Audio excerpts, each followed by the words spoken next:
All right? Okay, Matthew, this is a request from the county administrator to discuss and provide information on the regarding the civic openness and negotiations ordinance that was enacted in the city of Costa Mesa. And you're going to provide some information, and then we'll hear some public comment. Yes. Good morning, supervisors. Just a brief overview, and I know there are people that want to speak on this item. As you recall, this proposal was brought to us under open time a few weeks ago, and as such, we didn't have the opportunity to receive public comment and provide any input on it. Today's item is informational. This allows us to receive public input. We are not attempting to analyze the proposals prior to receiving public input. It's also important to point out that we are currently at the table with several of our bargaining units, and the ground rules have already been agreed to. So therefore, any of these provisions would only apply to future negotiations. And with that overview, I'll turn it over to Angela Nicholson, and she'll just give you an outline of the board letter we're presenting to you. Good morning, board members. COIN was enacted initially by the City Council in Costa Mesa in 2012. It's been adopted in part in Fullerton, Beverly Hills, Palos Verdes, and Orange County. It's also been brought to my attention that it's being used in Hayward. Some of its provisions are being used there. So the general provisions of COIN, which are slightly modified in each jurisdiction that it's been adopted, are that your board would hire a professional negotiator for all negotiations on wages, hours, and terms and conditions of employment. And that would not just be in our regular bargaining cycle, but that would be in interim bargaining as we go through our 3-year or 4-year contracts, whatever we reach. We would also hire an independent auditor to assess the fiscal impacts of our current agreements, and that would happen 30 days prior to bargaining beginning with each bargaining cycle. And then on an ongoing basis during bargaining, every proposal that gets passed across the table would then also be audited for its financial impacts. Your board would publicly report out from closed session on prior offers or counteroffers that are no longer being considered. So if your board decided that we would no longer consider an offer, we would actually report that out in public session. You would also disclose any employee representative with whom you have had a meeting or a conversation about the subject of bargaining. We would post tentative agreements with labor unions at least 2 meetings prior to your final vote, and we would consider the issue at 2 meetings, 2 consecutive meetings. So those are the primary provisions of COIN. You know, there are some pending legal issues. A Public Employment Relations Board complaint has been filed in Orange County, and that is pending before the Public Employment Relations Board. And that is on, there have been some violations or alleged violations of MMB, which is the Myers-Milius-Brown Act. So that's the overview of the provisions, and I'm happy to take any questions before we seek public comment. Question? Judy? I just have one. You said that some other cities have, or counties, I can't remember the list, have adopted all or part. When you say part, you mean certain elements? Yeah, certain elements of the provisions they've adopted. Okay. But I don't have any questions right now, and I'd love to hear from the public. So anybody who'd like to speak on this item, if you want to come on up, you have 3 minutes. Good morning. Good morning, supervisors. I'm Dick Tate of CSPP. We made a limited presentation of COIN last March and distributed a handout of the provisions. Between that presentation and the staff report, I believe that you now have a general understanding of the process, and I won't repeat it today. I would like to comment on 2 items in the staff report. That report states that COIN has been adopted in part in Fullerton, Beverly Hills, Palos Verdes, Orange County, and Gilroy. I can't speak for Gilroy, but the ordinances for the others are substantially the same as COIN. I mentioned previously that Costa Mesa has completed 1 negotiation under COIN. It now has negotiations in progress with 4 other unions. Fullerton has negotiations in process with 5 unions. Palos Verdes started its negotiations last week. While Hayward doesn't have a COIN ordinance, it utilizes some of the components. We call it COIN Light. The staff's report mentions that the Orange County Employees Association has filed an unfair practice charge with the Public Employment Relations Board over a dispute on how COIN was adopted. That's no surprise. This is obviously a delay tactic. The unions don't want COIN. They prefer closed-door process. I want to be very clear, this is not a complaint about the COIN ordinance itself, but about the process by which it was adopted. In no way should this stand in the way of consideration or adoption here in Marin. COIN's advantages include, 1, costs for all employee compensation and benefits under the current contract and projected costs under various proposals are calculated and disclosed. This permits comparison and prioritizations of items to be negotiated. COIN exposes costs that are typically difficult to find in contract details. COIN prevents last-minute deals. With COIN, there's no cover for political paybacks. COIN identifies impacts on pension and health care funding, but implementation can take time.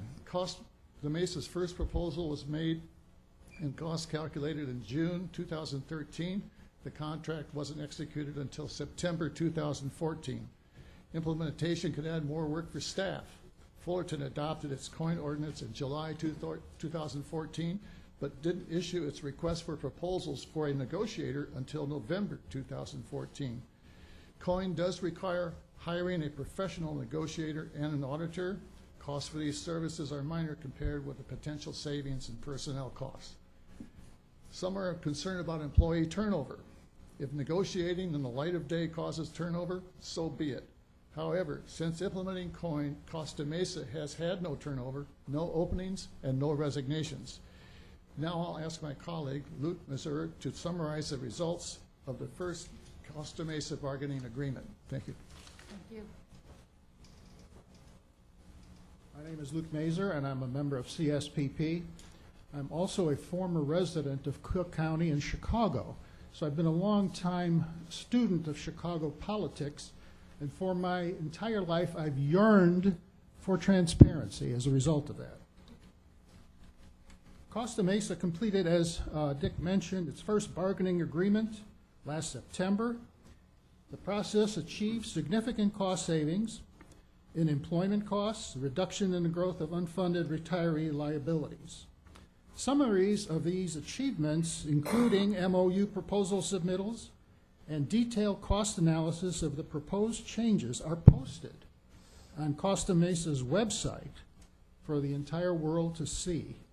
Major accomplishments include, 1, no salary increases for current employees during the 3-year MOU term, including freezing merit increases. 2, payment by employees of 60% of future CalPERS contribution increases. This was in addition to the previously negotiated payroll deduction that reduced the city's contribution percentage by 2.5%. 3, cafeteria benefits increases over the next 2 years are being limited to 12% of the former contract amount. 4, an agreement to outsource street sweeping. The savings, and this is what got my attention, realized was more than $2 million over 2 years, and $1 million in salaries and benefits, and another $1 million for street sweeping. There were also accomplishments that will yield further savings down the road. Accomplishments such as, 1, ending matching city contributions for the employees' retirement health care plan, and 2, redefining what the labor marketplace is so that equitable criteria can be used for determining compensation adjustments. These include giving the city the option to use more than one public agency in defining the labor marketplace. Similarly, the city can now use both public and private sector labor classifications. And 3, clarification of what constitutes and qualifies for overtime and comp time. At this point, I'd like to turn over the podium to my colleague, Bob Stevens. Thank you, Luke. Good morning. We're here today asking you to once again show leadership and innovation on a manner which is consistent with your stated philosophy in governing. Simply stated, you believe in transparency in government operations, just as CSPP believes labor negotiations should also be completely transparent. And as a core value, should be added to the county's transparency policies. CSPP is asking you to adopt the principles in COIN and add and end the secretive process for negotiating with bargaining groups that has been in practice for decades. This process has not served the taxpayers fairly, and the concessions made during bargaining in closed sessions are one of the many reasons we now have unfunded retiree liabilities of over $800 billion. We realize that you are well underway with the negotiations for numerous bargaining groups. We know that even if you agree to adopt COIN, it would be too late to implement it in the time for the current negotiations. That said, there is still time to utilize components of COIN for the current negotiations, such as the City of Hayward is doing now.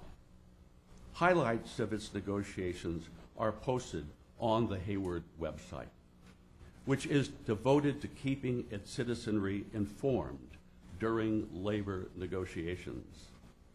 You should do the same. One more item. The recent grand jury report regarding pension enhancements recommended formation of a Citizens Pension Oversight Committee. CSPP agrees with this recommendation, but it's no substitute for the adoption of COIN principles. In fact, Costa Mesa formed a pension oversight committee after adopting its COIN ordinance. You have a rare opportunity to make a decision that will benefit all of the citizens of Marin County.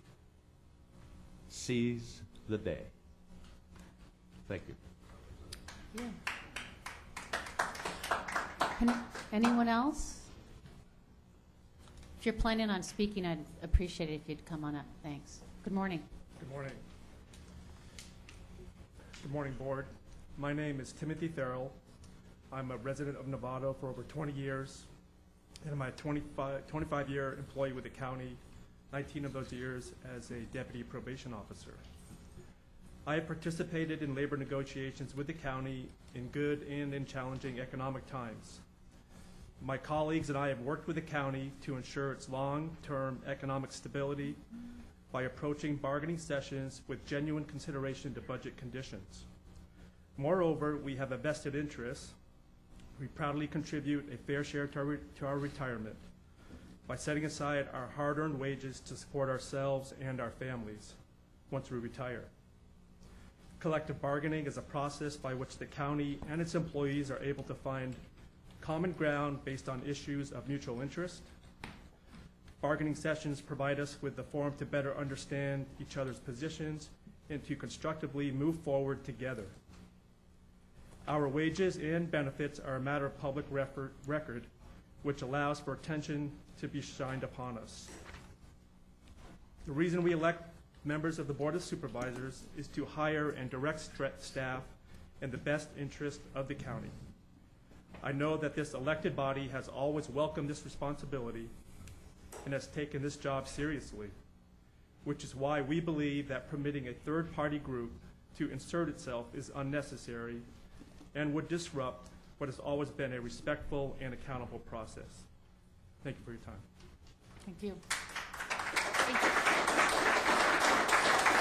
I'm going to ask that we hold on the applause. Okay, thanks. Good morning, Rollie Katz, Marin Association of Public Employees. First, I would note, as the previous speaker alluded to, you are the taxpayers' representatives, not a committee of certain people who have a certain perspective on these matters. Secondly, I hardly look at this as a groundswell. I hear all of these agencies primarily in Orange County. I hope Marin County is not looking to Orange County as the place to establish good public policy. Third, in terms of litigation, there will be litigation. There already is litigation, as noted. But I would point out that we already work under a statutory scheme that addresses these issues. One, we have the Myers-Millis-Brown Act. It establishes how we do collective bargaining, signed by that notorious labor agitator, champion of working people, Ronald Reagan, when he was governor. And that has a whole scheme of how we go about doing bargaining, and it is done in the public interest in a manner that you as the elected officials delegate certain responsibility to your folks who come back and report to you, and that resolution is ultimately reported to the public and approved by you in a public meeting. Secondly, we have the Brown Act that addresses issues of public disclosures. So I would submit, notwithstanding the temporary limited nature of the challenge in Orange County, this whole scheme runs afoul of existing statutory schemes and is subject and fraught to litigation, which you should not, I think, take on now before it's not resolved in other places. Lastly, there is a quantum leap in faith from those who spoke about the results of this. I'm very disturbed that somebody finds it a good result that people go 3 years without pay raises and pay more for their health care. I find that outrageous in this time. A office assistant 3 in Marin County now pays more of his or her salary for health care every month than he or she did 5 years ago. And that's somebody making less than you can live a sustainable life in this county. So let's understand the real motivation of the people advocating this. They don't give a damn whether working people make a decent salary. They don't give a damn whether working people have a pension and have health care. And their idea of a successful negotiation is to strip that away from people in the name of saving taxpayers' money. Thank you. Good morning. Good morning, Ken Martin. We're in professional firefighters. We represent all of the organized fire departments in Marin County. And I stand today to support my brothers and sisters of SEIU, of the Deputy Sheriff's Association, and all the other organized labor groups within Marin County. I'm amazed to listen to this stuff. I represent a group that pays 75% of their health care. They work for a city that only pays $500 a month in health care. But these people want you to believe that they're being paid $2,000, $3,000 additionally every month for their health care. In 2012, PEPRA was passed. There are no more retirement changes coming. There are no more increased benefits. The limit as to what an employee pays has now been established. The limit in what the government will pay has now been established. All I've heard today was a proposal to spend more money on another professional organizer, another professional negotiator, to spend more money to look at what the county accounting staff comes up with real numbers. And probably what ticks me off the most is that apparently you all owe me a kickback because I'm a labor group leader. And because maybe we put our name on your support just as they do on another candidate, because you win, I'm supposedly getting some kind of a kickback? I haven't seen that yet. I don't see that in membership that pays 75% of their health care. I don't see that in membership that pays large numbers in their retirement costs, where we're picking up 50% of the cost. Today they're the CSPP. Tomorrow, your next meeting, they'll be the housing, the affordable housing people that are opposed to it, so that they can make sure they keep their lily white Marin lily white. They don't want the people who can't afford to live here to ever encroach. They don't want the kids who come over from Richmond in volunteer programs to ever be able to afford a house here or a job. They're disgusting and it's disappointing. Thank you. Thank you. Anyone else for public open time? We're not clapping, guys. Good morning, I'm David Brown. I'm from Mill Valley, and I am a member of CSPP also. There is an old expression that sunlight is the best disinfectant. So I'm kind of amazed at some of the vitriol I just heard from both Mr. Katz and the firemen here. If life is so rough, then you guys should be very happy to have all of your contract terms aired with the public. All that our group is asking for is that what's going on in negotiations be shared publicly, so that the people who are ultimately paying for salaries and benefits can see them along the way and take part through public process in the negotiations. This is not, at least on my part, and I don't think on the part of any of our group, an idea to starve people who are performing a public service. It is an attempt to have the cost of those services determined before commitments are made by the people who pay for the services. It is as simple as that. The question of litigation that Mr. Katz raised, yes, there is litigation in, I think it's Orange County, but it is not litigation about the contents of the initiative. It's litigation about the process that got the initiative passed, and I really hope you folks don't use that as a device to say, let's wait and see until litigation is all resolved before we move.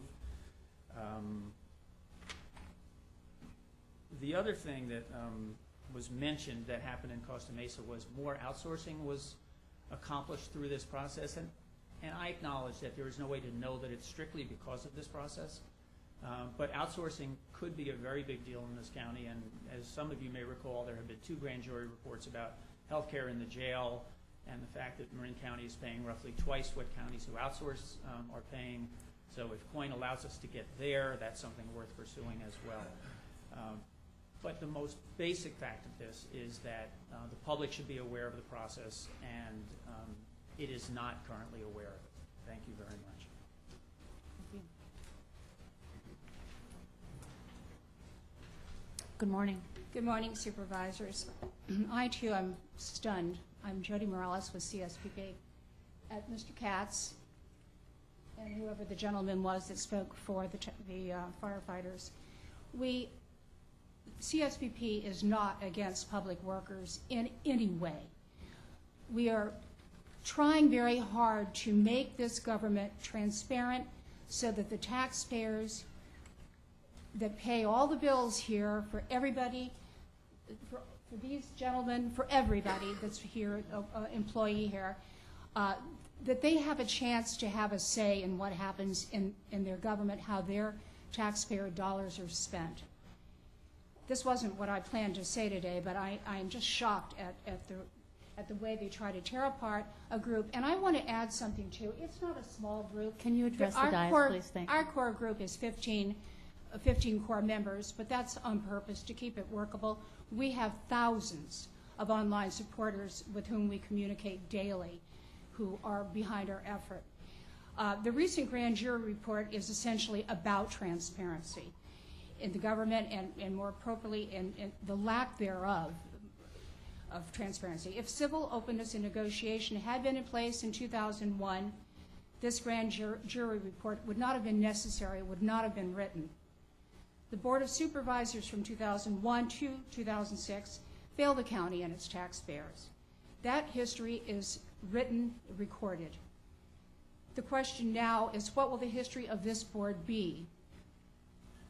Just as we suggested that you lead the way with the the pension liability on the tax bill, we're asking you also to give this serious thought about transparency and how your negotiations are conducted so the taxpayers know where their money is going. Thank you. Thank you.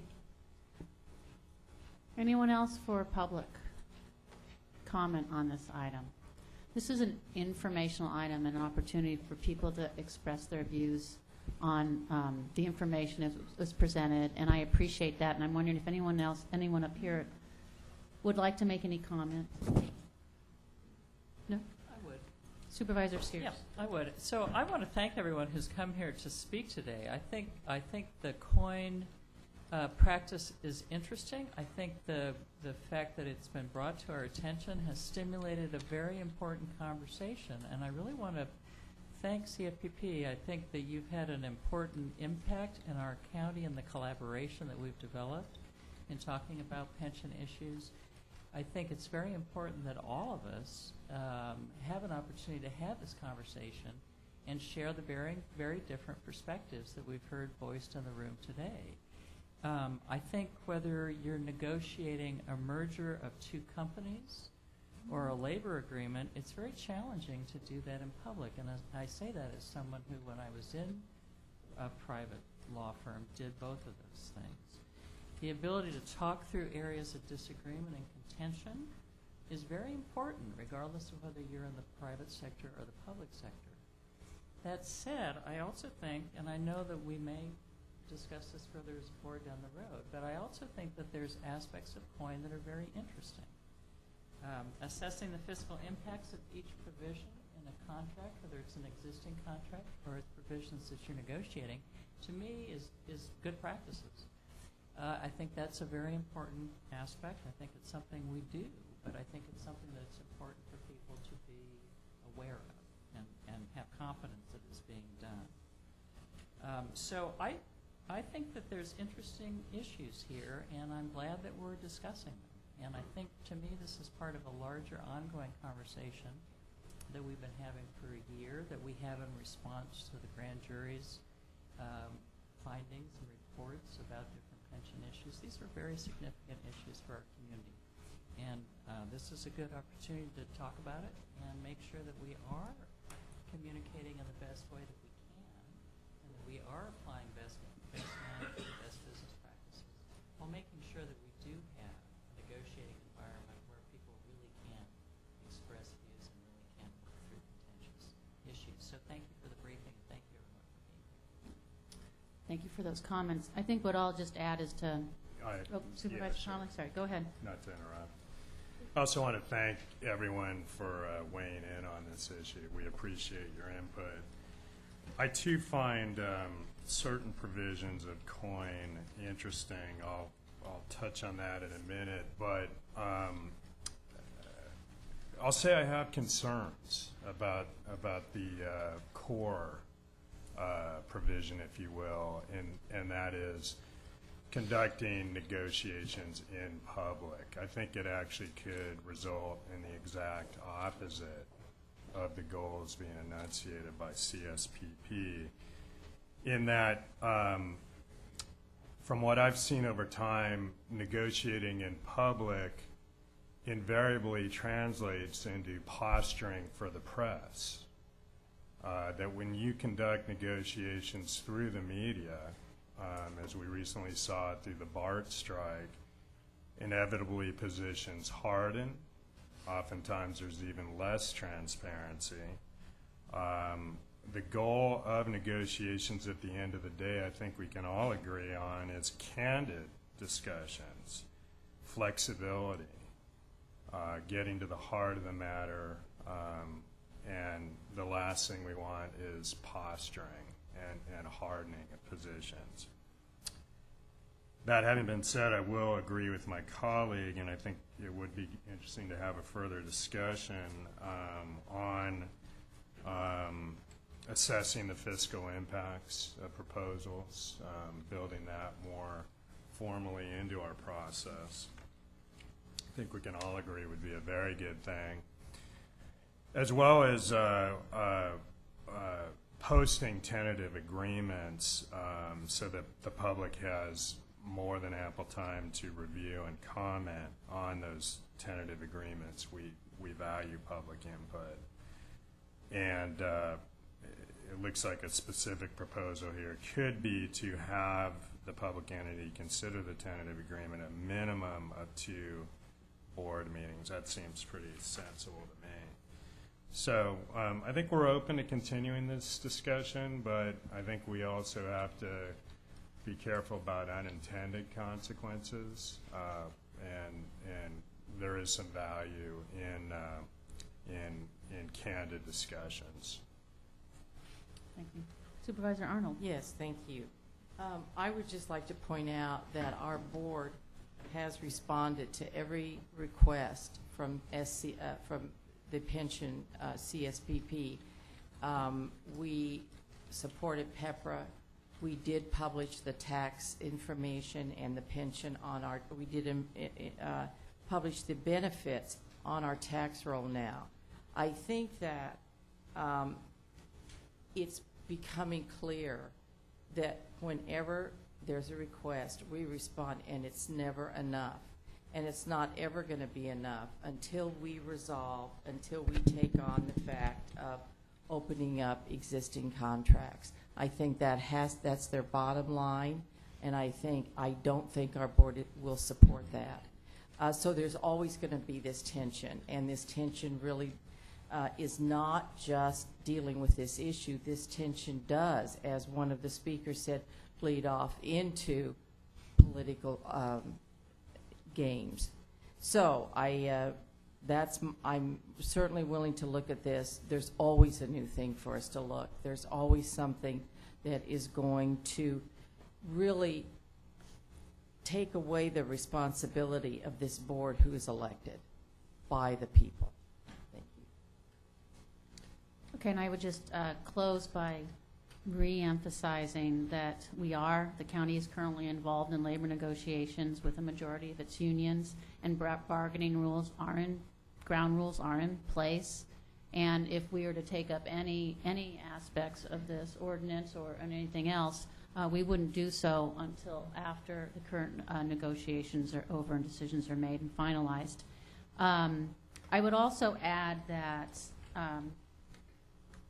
I think that all the stakeholders in negotiations, whether it's this round or the last go-round over several years ago and going forward, we are all stakeholders, and that would be employees, Board of Supervisors, the employers, the public. We are extremely mindful in the wake of the recession and what happened with the crash of the market, which really was the variable that changed the equation in terms of unfunded liability. We are all stakeholders extremely mindful of the need for a fair, fiscally sound, and sustainable contract. It's in everyone's interest to have fiscally sound and sustainable contract terms, and as well as fair. And I want to remind folks that our employees, for all intents and purposes, gave up COLAs for many years in the wake of the recession. And I appreciate what they gave up in order to keep our budget balanced and sound. And I just want to mention that as well. So I agree with my colleagues. I think there's always things we can look at to try to improve the process. And we need to discuss those and make decisions about them in an appropriate way that respects our relationships with our labor groups. And for one, I do think, why not? I think that giving the 2-week, extending the period for which an agreement is before the public makes a total sense, and the degree to which we can dig down and do an even stronger financial analysis on contract terms obviously makes sense. And that's goes on as we speak. So anyway, I appreciate CSPP bringing ideas to the table. I appreciate folks coming and expressing their views. I think it is a conversation that has to happen publicly. And with that, I will close this item and we will move on to the next. And thank you again, everyone, for being here. No more public comment on this item. We're done.